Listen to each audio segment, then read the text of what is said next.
विद्महे भवपुत्राय धीमहि तन्नः शास्ता प्रचोदयात्।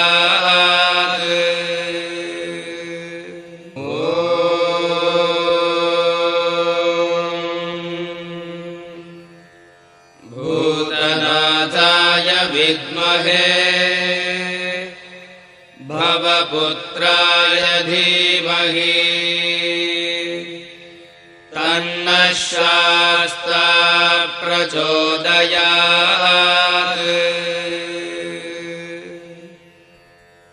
ध्यानम्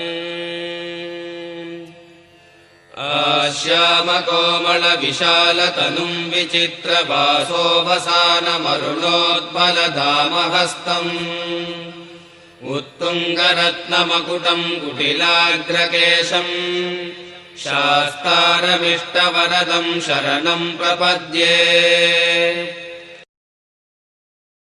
शास्ता पञ्चरत्नम् लोकवीरं महापूज्यं सर्वरक्षाकरं विभुं पार्वतीहृदयानन्दम् शास्तारं प्रणमाम्यहम्। विप्रपूज्यं विश्ववन्द्यं विष्णुशम्भो प्रियं सुतं क्षिप्रप्रसादनिरतं शास्तारं प्रणमाम्यहम्। मत्तमादङ्गगमनं कारुण्यामृतपूरितं सर्वविघ्नहरं देवं शास्तारं प्रणमाम्यहम्। अस्मत्कुलेश्वरं देवम् अस्मच्छत्रुविनाशनम् अस्मदिष्टप्रदातारं शास्तारं प्रणमाम्यहम्।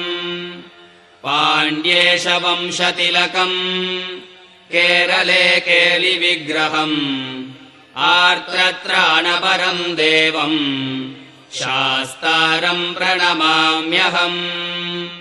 पञ्चरत्नाख्यमेतद्यो नित्यं शुद्धः पठेन्नरः तस्य प्रसन्नो भगवान् शास्ता वसति मानसे।